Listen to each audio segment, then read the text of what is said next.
Hey, Sooner football fans. This is your Sooner Football Fans podcast. On this episode, we have from the Football Brainiacs and the host of Under the Visor podcast, Brandon Drumm.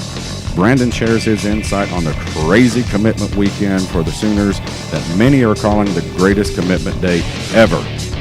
Sooner football fans is not associated with the University of Oklahoma, but we do have eligibility left. Boomer.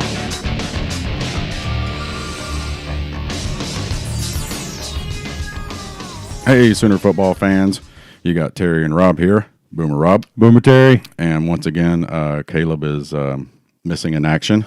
I believe he's up front watching an NBA game. He may come back here and join us, but on the podcast today, we have from the Football Brainiacs and the Under the Visor podcast, Brandon Drumm. Boomer, Brandon. Boomer Terry. Well, first off, thanks a lot for coming on. Yeah, no problem.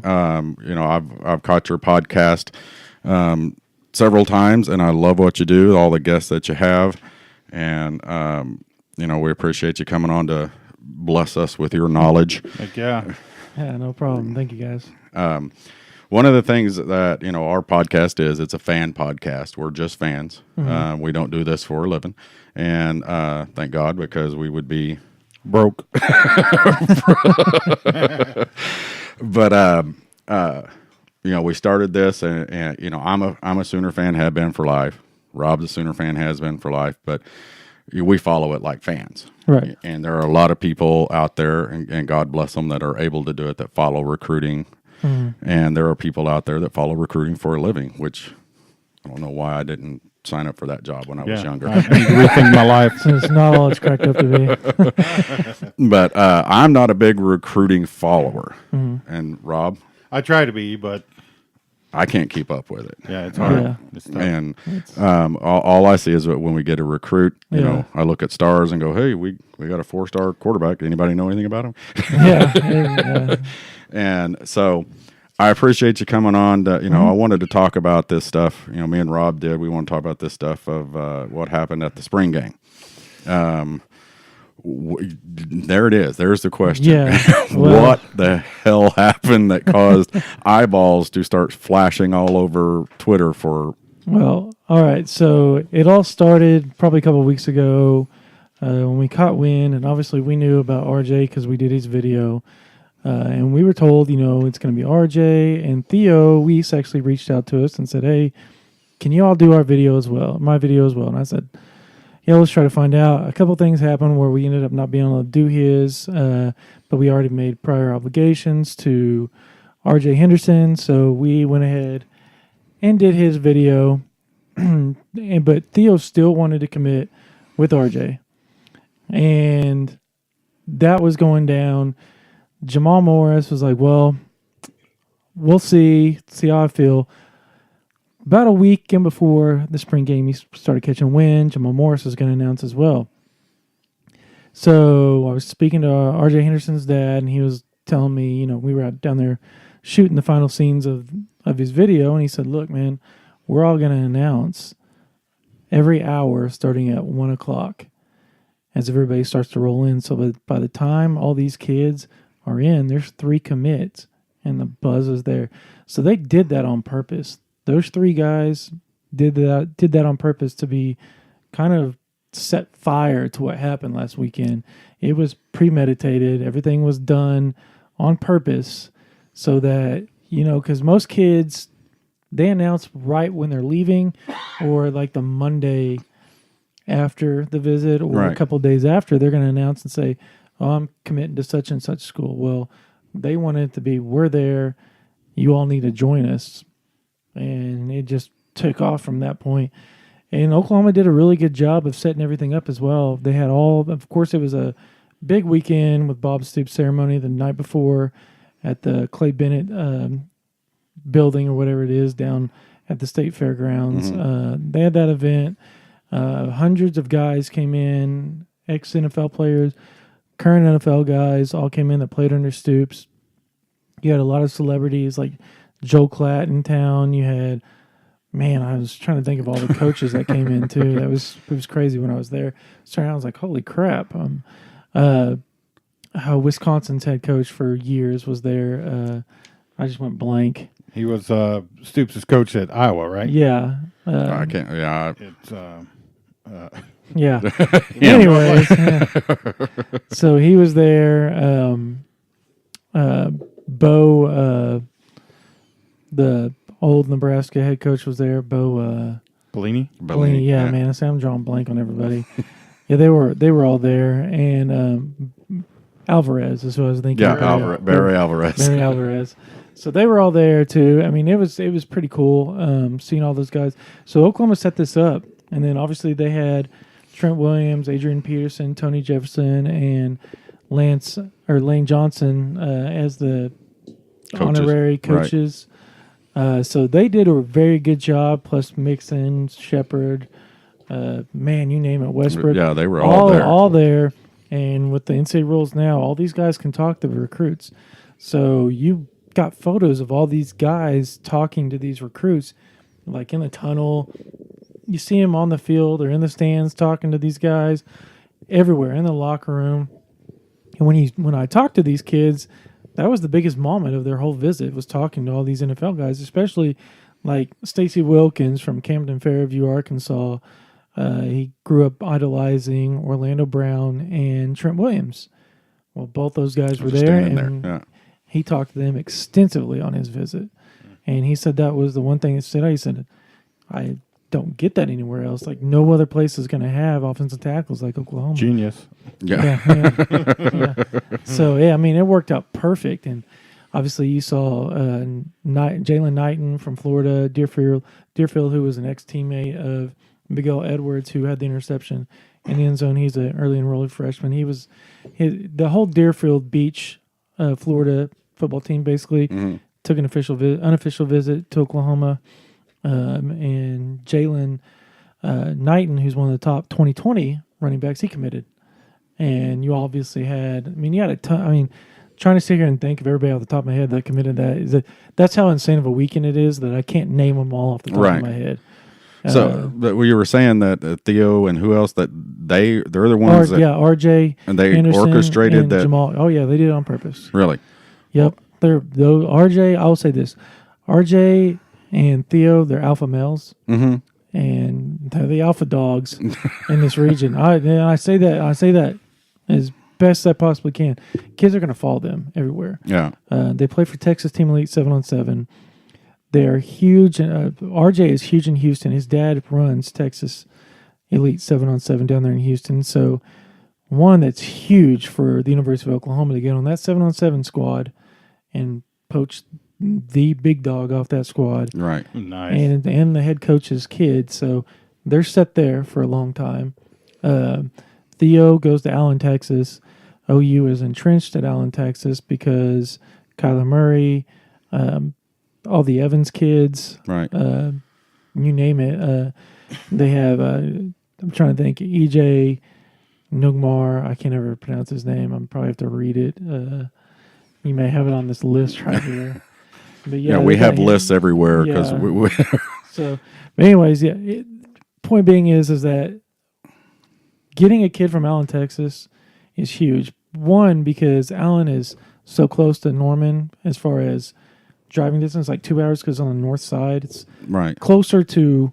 Allen is closer to the state of Oklahoma's border than it is probably to Dallas. But that's how far the Dallas Metroplex goes up, because it actually goes all the way into, I think it's Durant or whatever. Yeah. It goes all the way up to Durant in the state of Oklahoma. So that right there is massive, because that's one of the most powerful programs in the United States when it comes to high school football.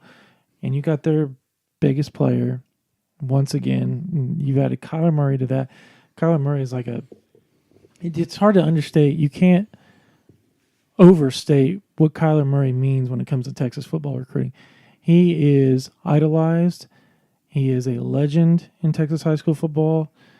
You talk to kids about Kyler Murray that play Texas high school football, and he's what they watched, never lost a game, won 3 state titles. I mean, it's just what he's done is just having him on campus.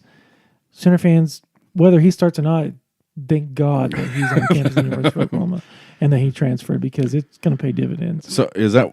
Go ahead, Rob. No, go. No. So is that what is bringing these kids the big interest? What with the guys getting their videos ready and they wanted, obviously it was planned. What is happening here in Norman that is causing?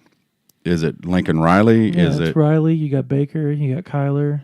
You got some of the best players in the NFL hailing from there, and they're active on Twitter, like Lane Johnson, Not Tony to mention Jefferson. you got NFL coaches coming down to Yeah. seek out Riley and what he's got going on. So Yeah, it's a whole ordeal. Riley's. I'm trying to think of the best word. His activity on Twitter, his presence on Twitter, is something that is unrivaled by almost any other head coach in the nation, in my opinion. Lane Kiffin's pretty good on there, but he's good for a good joke or two. What he's doing. So he's relating to this generation of. He's my age. He can definitely relate. He listens probably the same music they do. Yeah. Much like I do. There's not a lot of difference between a 34-year-old and an 18-year-old. You're not going to find a lot of difference in interest there as far as pop culture goes. Right. Because we all grew up on the same thing. Bob is, and that's 20 extra years on him. That's a big difference. Yeah. You're adding, instead of 16 years difference, you're adding 36-year difference. That's massive when it comes to relation. So it's Lincoln Riley. And a lot of those coaches that are on that in the program right now, they're young. They're a lot younger. Calvin Thibodeau, yeah, defensive ends coach, they're younger. Dennis Simmons isn't very old. Kerry Cooks isn't very old. Everybody wants to bash on Tim Kish all the time, but I can tell you right now, despite his age, he's one of the most relatable guys to those kids. Any guy I talk to in regards to Tim Kish, any recruit, love the guy. He is, they call a G. He is. They love him, and he just landed one of the top linebackers in the country from California. So there is a lot going on. The presence on Twitter, the media team with Zach Heffley that does those videos before the football games, and he does all those really cool videos that the fans love. They have everything going on. Like, that kid could be making movies. That's how good he is. Talk to somebody that's media. Like, I deal with that kind of stuff. He's unbelievable, and they have everything going for them. Riley has set them up perfectly for years down the road when it comes to recruiting. It's kind of baffling. Like, I was talking to Kay, everybody knows him as Super K, on our site, and we were just looking at each other. We've been watching this for the last 15, 20 years. Never seen anything like it. Yeah. Never seen anything like it. And you see that on, I was looking at stuff this morning. You see it on ESPN and everywhere else. It's already been claimed the greatest single day in recruiting ever. Jerry Hamilton on my podcast said the exact same thing. He's like, I've been covering this for 30 years. And he's like, I've never seen anything like that. And he says, from what he's hearing, it's not going to stop just because what they have going on. There's going to be more commitments announced within the next week or two that I don't want to put a timetable on it. I'll just say 3 weeks that fans are going to really, really enjoy later on. So, can't wait. Yep. There's a lot going on. There's still an eye emoji out there floating that hasn't been announced. I know who it is, but I'm just saying, but it's there's more to come. I can promise y'all that. Yeah, I lost track of all the eye emojis last week. It was like, okay, wait a second. Who do we have? I couldn't go find. If you got off your phone for 30 minutes and you came back, you're like, everyone was raving about who we got. Mm-hmm. I'm like, who did we get? Who was it? I talked to a guy and I told him, they need to slow down. Yeah. And he's like, you're a recruiting guy. You're telling them slow down? I was like, yes. Dude, I'm like over here stressing. So me and Rob were talking before you got here, and this is something that I know it's a new time in recruiting. We have the early signing period now. It's in December, right? Yeah. So, and I know everybody's put out there, you see the stuff that came out, the 150% committed, 800%, they were this is it. How firm are these commitments, do you think? Well, I can tell you the guys that are first 3 committed, they're not going anywhere. They're not going anywhere. Nice. So, because Jamal, RJ, Theo, not going anywhere. Yeah.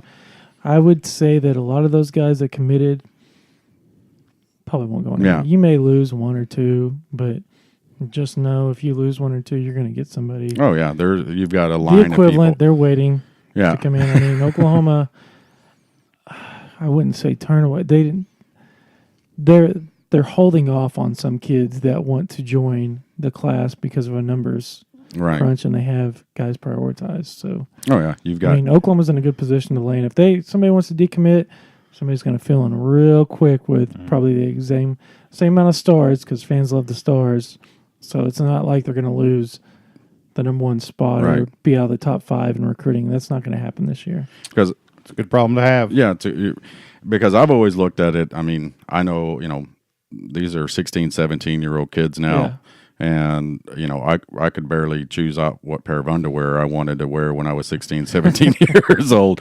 And to have this much, I mean, and it's pressure on these kids, to make this decision. And then, I'm playing devil's advocate. I don't believe it's going to happen, but it's like,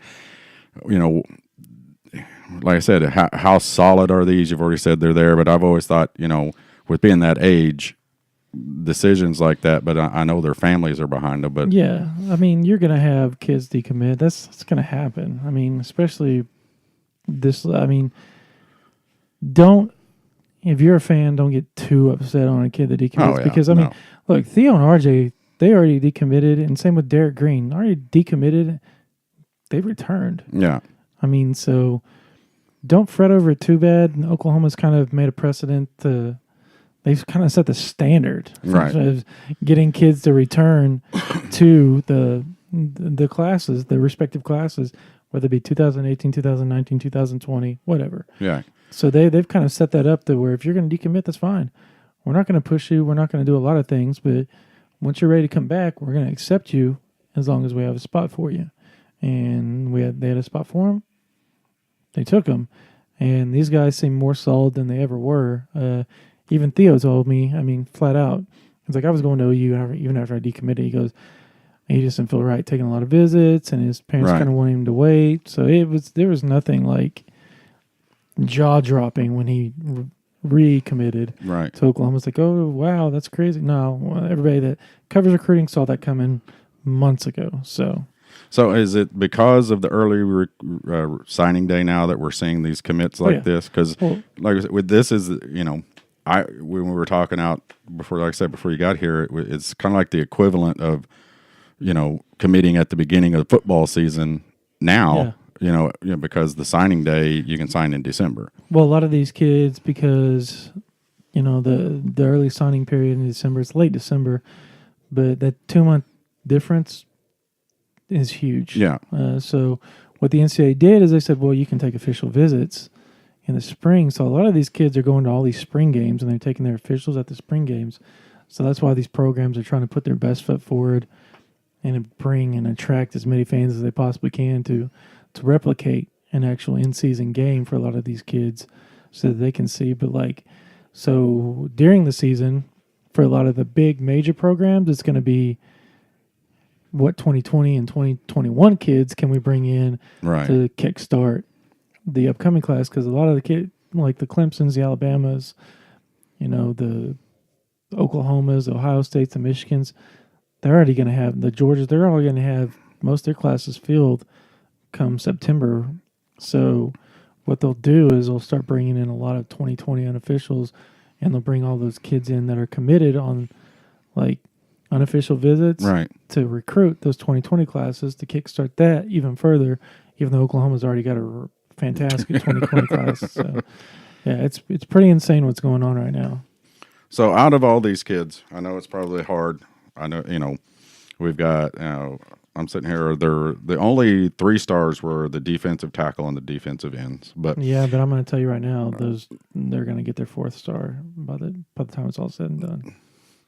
Stars. How do we get stars? There you go. That's something we need to ask. I don't deal. Our site doesn't deal with stars. We actually try to avoid that because those kids, man, they take that to heart so bad. And they kind of feel belittled sometimes. But as far as how they get it, man, it's just a bunch of guys sitting around in a room saying this is what they think. Yeah. Now, but we noticed a couple months ago, I guess, when it seemed like if a kid had enough offers, all of a sudden that star goes from 3 to 4. Oh, yeah. Because I guess the experts who give the stars. Oh, yeah. If everybody else is offering, we might as well give them that 4-star because, So it's very unscientific. Right, very unscientific. Yep. You ever seen The Longest Yard? Yes. The newest one. I'm like half a star. But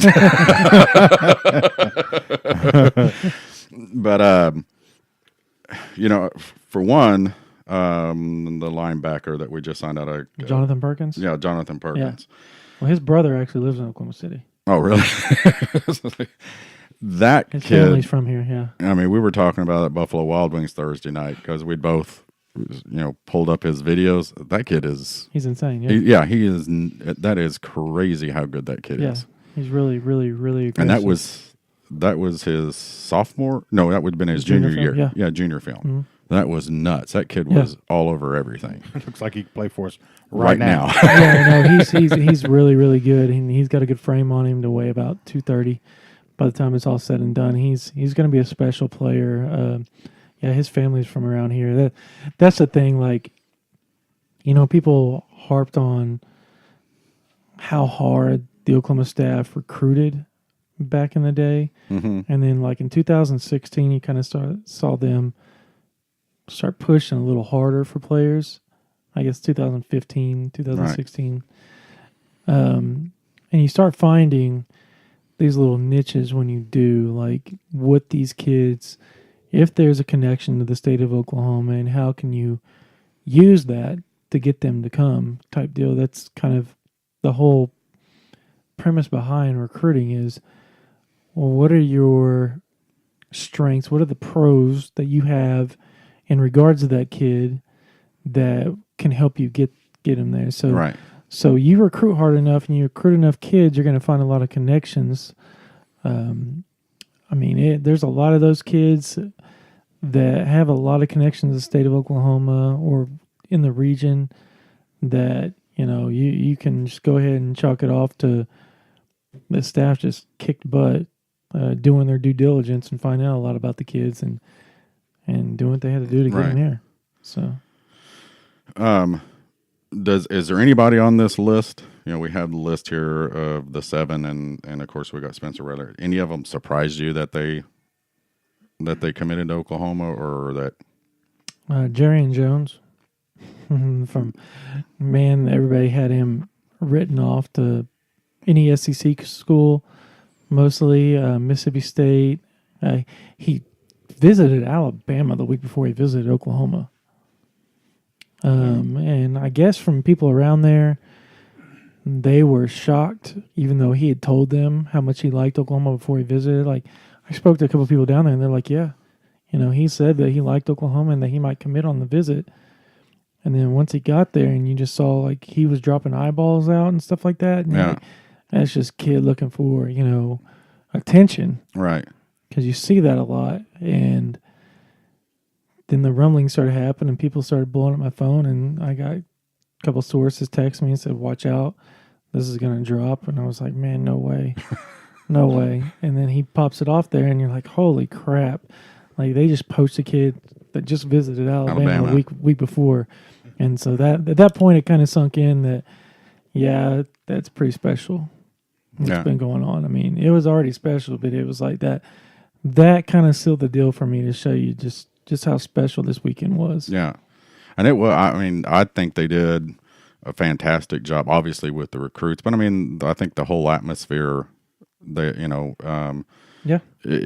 it had been little, not 80-mile-an-hour winds and 50 degrees, it would have been perfect. Yeah. Probably 70,000 people probably showing up. Because, we know, on our end, we know that there were people that were coming up that brought stuff to the for our goodie bags that ended up leaving because they had kids there and they said it was just too cold for my kid. And I talked to a couple people that they left after the Bob Stoops statue. It was just Yeah. like we weren't going to stick around. It was too cold. And, me, I was going to stick around if it started raining. And Oh, I tried to leave, and my son turned around and looked at me and said, "Dad, we're not going anywhere." I'm 5 years old. It's like, all right. You're raising that boy right. it's like, we can't walk away from this. No, he wasn't going to leave until he saw a couple players after the game. So, And now, as far as the 2018 class, let's touch that real quick, if you don't mind. yeah, it's fine. Obviously, we got Bookie. Everybody, that's the route. How many of these kids are on campus right now? I know there's a bunch There's of. 11, Wow. 12, 13. I can't That's remember, crazy. something They've like already that. graduated high school. They Yeah. should be going to their, I think it's Actually, something. going to prom right now, and they're doing the spring scrimmage. Yeah. That's crazy. Now, who else in this class that's coming in? Do you think we're going to see an immediate impact with? Man. Well, TJ Pledger? no. No. I don't think he'll be that big of an impact. I don't want to say he won't be a big impact. I'll be hard pressed if he could be the third back behind Sermon and Well, that's saying something Anderson, coming in because we got a stable back there. Perkins, B1, the defensive lineman. Man, What about White, Deshaun White, linebacker? I know he could come in and mix things up a little bit, but that linebacker core is pretty freaking deep. It'd be hard to break those guys. Yeah, I mean, everybody saw Levi Draper during the spring game. It was like, what the hell? Like, nobody saw that. We hinted about it on our site, and I was told that he was having a fantastic spring and that he was going to surprise a lot of people, and that he's put on a lot of weight, which you could tell that he has. Yeah. He's about 230 now, 235-ish. He's very instinctive. Probably the most instinctive linebacker they have by far. Very smart, very fast. He's gonna shake things up as far as it's gonna be hard to keep him off the field from the looks of obviously the spring game and what we're hearing. And nobody wanted to believe that because of his shoulder problems. But when they saw it, everybody walked away, and that's like the one person everybody talked about the whole time was like, yeah, I mean, he led the spring game in tackles. He's a guy, but he's a 2017 guy. He redshirted after he had surgery last year.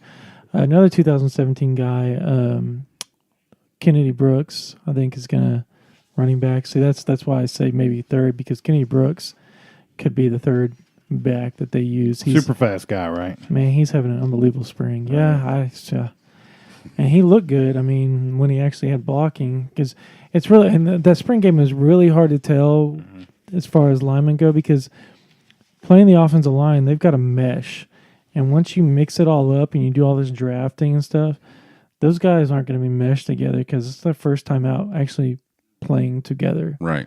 So that was a problem. Man, 2018 guys, I'm trying to think here.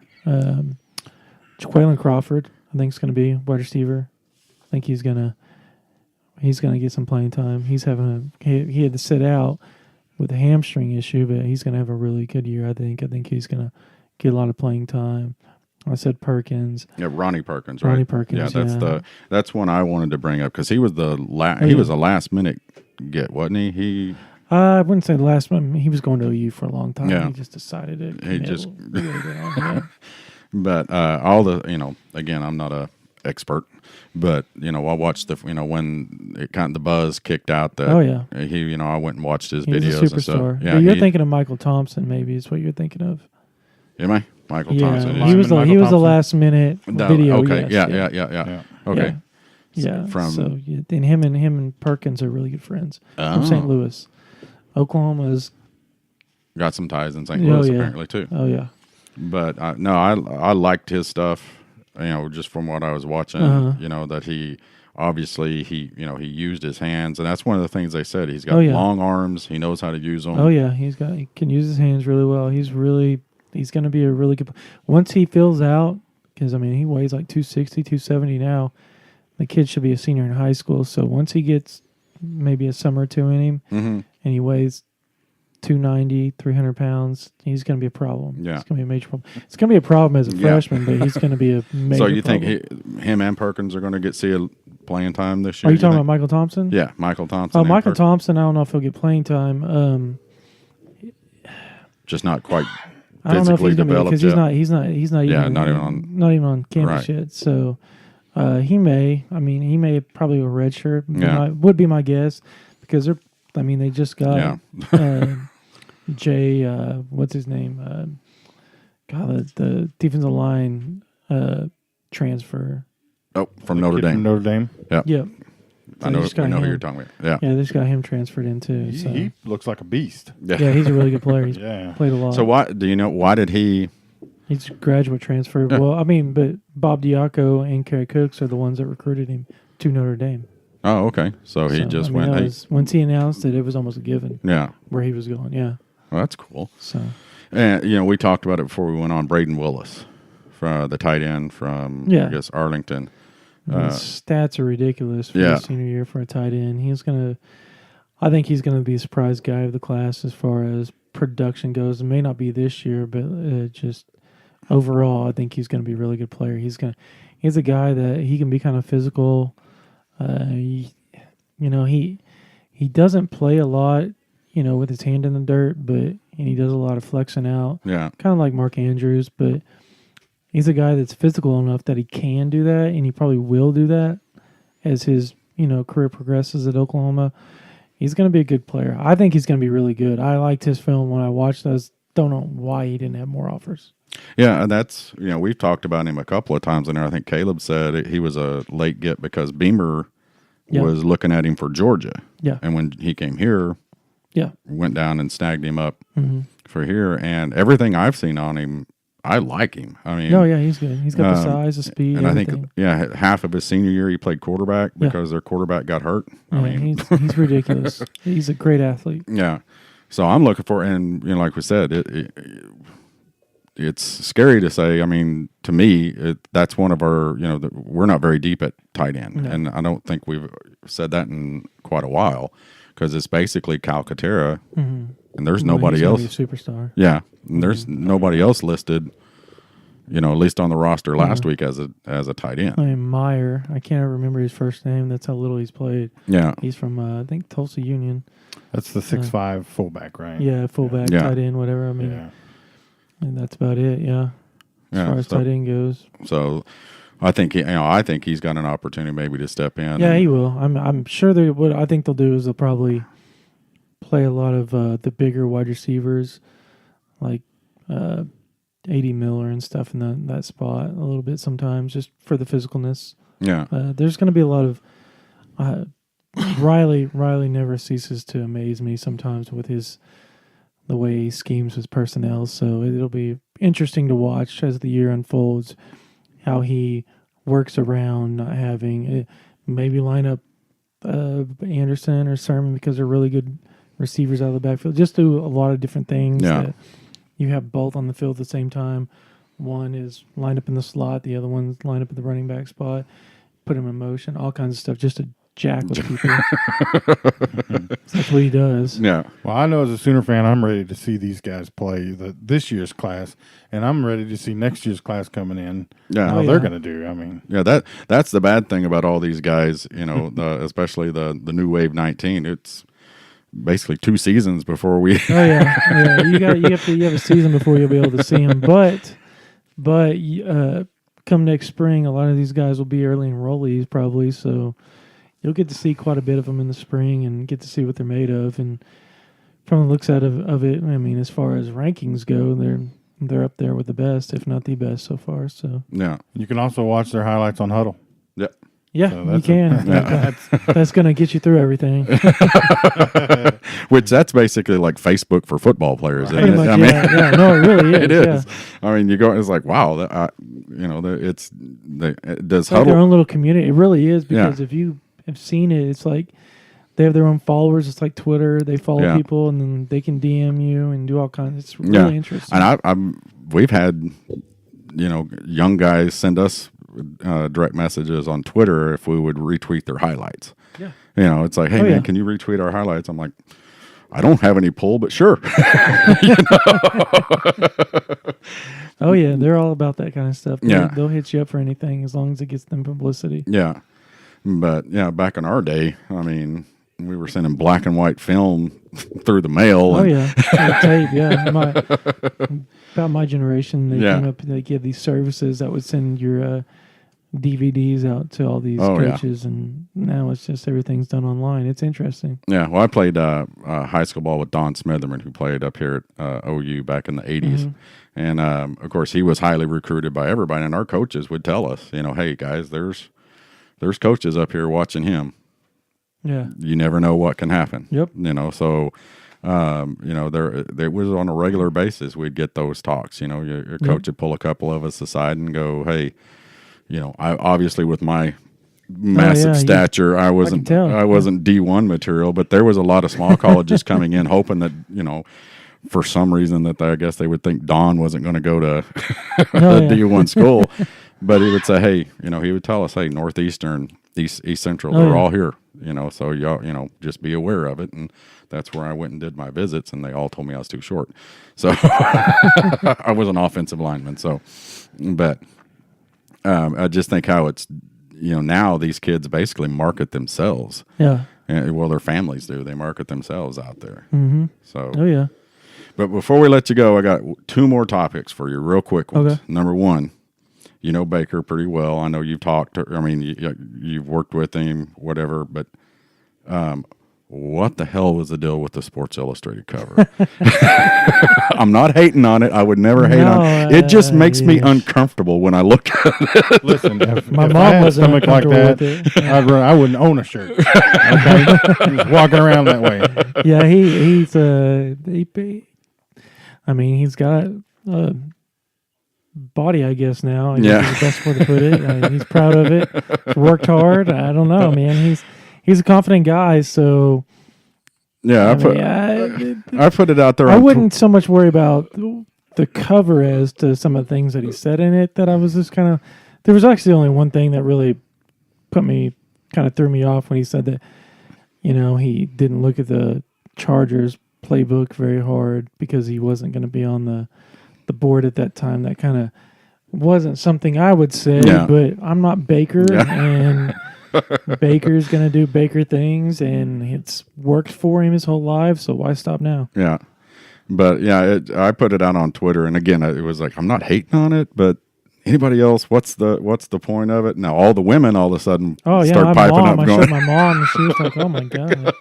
I was like, dude, you're old. Stop.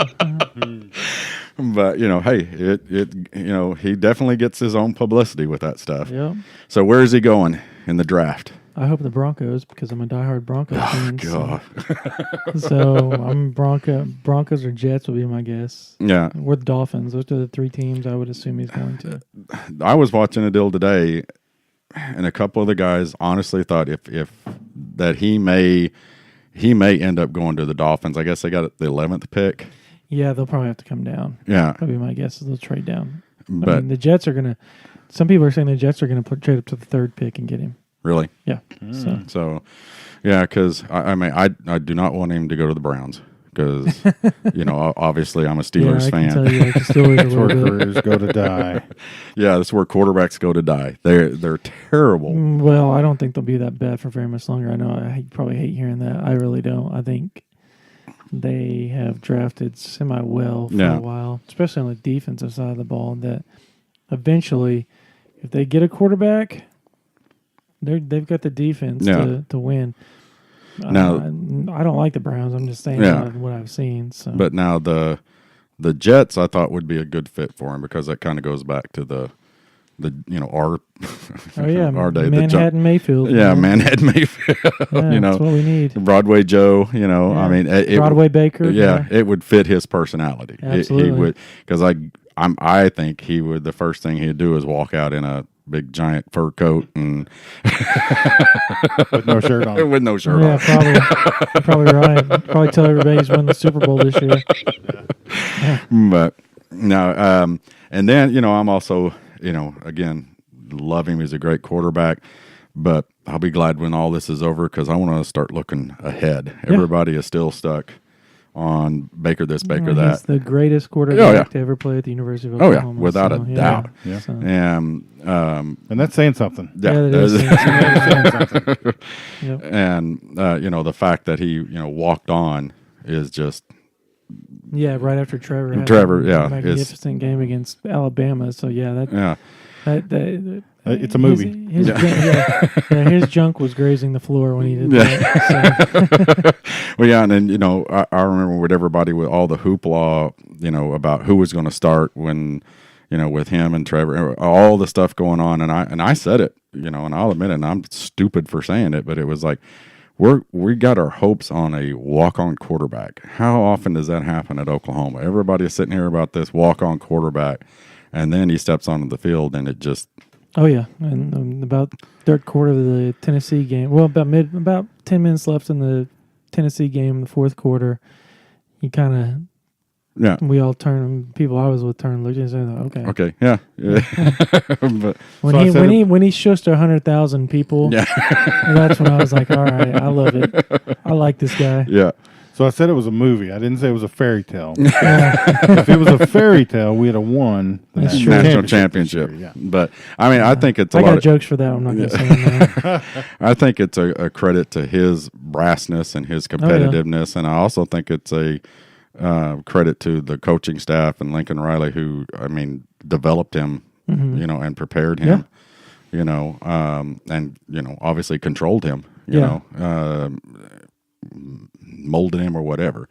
But he's definitely ended up being, the best one we've had. Yeah. And we're all, I still think they ought to put it to a fan vote of what his Heisman statue looks like. But so you're going for the crotch? Okay. Are you the crotch or flag guy? Either one, but I would do the flag guy. I'm flag. kind of with you on that. I want the flag. I think that would be really interesting. I think that would be a very OU thing to do, because OU is notorious for swag. And it has been since Barry's. And not necessarily just the plant, but just him carrying it, because he did it almost at every game. He grabbed the big flag, ran around the field. I think that would be. So if we shoot for the crotch grab, maybe we'll get the flag. I'm with you. So let's all vote for the crotch and see if we can just get a flag. Yeah. Well, Brandon, hey, man, we really appreciate you coming on. Yeah, I appreciate y'all having me. Hopefully we can do it again. And but until next time, guys, Boomer Rob, Boomer Terry, and Boomer Brandon. Boomer Terry.